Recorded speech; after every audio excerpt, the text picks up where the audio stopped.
Hello दोस्तों, welcome to my YouTube channel. तो मैं आज आप सभी को उसका थर्ड क्लास में प्रकाश का प्रवर्तन बताने जा रहा हूँ।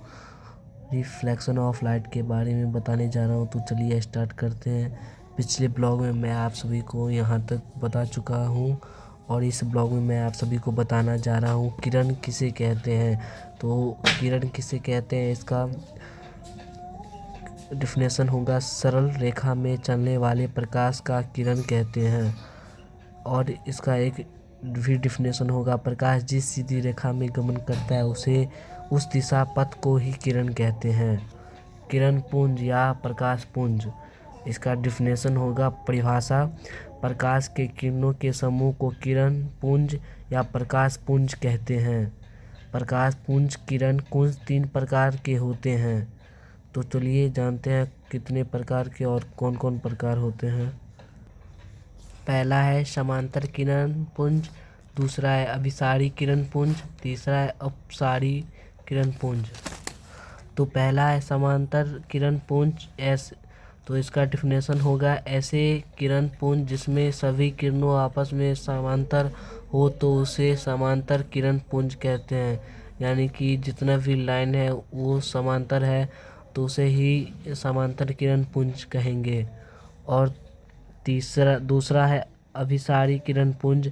तो इसका डिफिनेशन होगा ऐसे किरण पुंज जिसके सभी किरणों एक बिंदु पर जाकर जमा हो जाए उसे अभिसारी किरण पुंज कहते हैं। जैसे कि ये बिंदु है उस पे सब लाइन जाके अभिसारी हो गए, इसको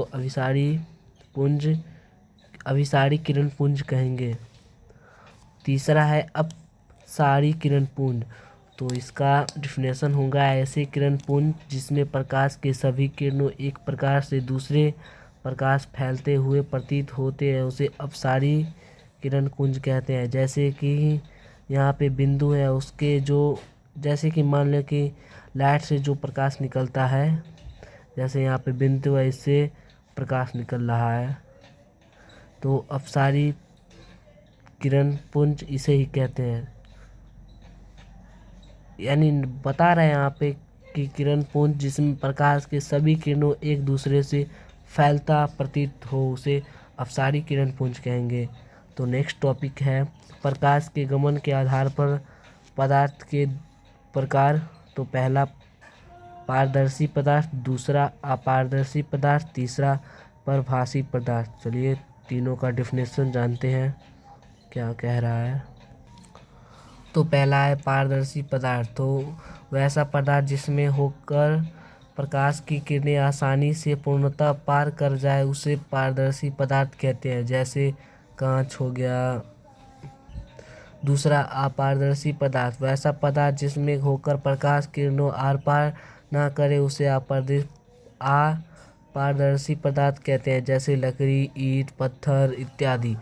पारभासी पदार्थ, वैसा पदार्थ जिसमें होकर प्रकाश की किरणों थोड़ा मतलब होता है इसका पार करे तो उसे पारभासी पदार्थ कहते हैं, जैसे तेल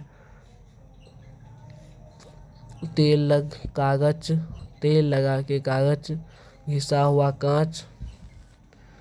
और है नेक्स्ट टॉपिक है प्रकाशीय माध्यम। तो इसका परिभाषा हुआ प्रकाश की किरणें जिस माध्यम से होकर हमारी आंखों तक पहुंचती है उस माध्यम को ही प्रकाशीय माध्यम कहते हैं, जैसे पानी, हवा, कांच, हीरा इत्यादि। और प्रकाशीय माध्यम के भी 2 प्रकार होते हैं, समांगी माध्यम, विषमांगी माध्यम। तो समांगी माध्यम एक ऐसा माध्यम जिसके भाग का गुना और बनावट एक समान होता है उसे समांगी माध्यम कहते हैं। दूसरा है विषमांगी माध्यम। तो और वैसा माध्यम प्रत्येक भाग का गुना बनावट एक समान नहीं होता है उसे विषमांगी माध्यम कहते हैं। तो ये मेरा लास्ट टॉपिक है छाया। परछाई सिर्फ अपारदर्शी वस्तु का बनता है। छाया किसे कहते हैं? तो इसका उत्तर होगा जब प्रकाश के गमन पथ पर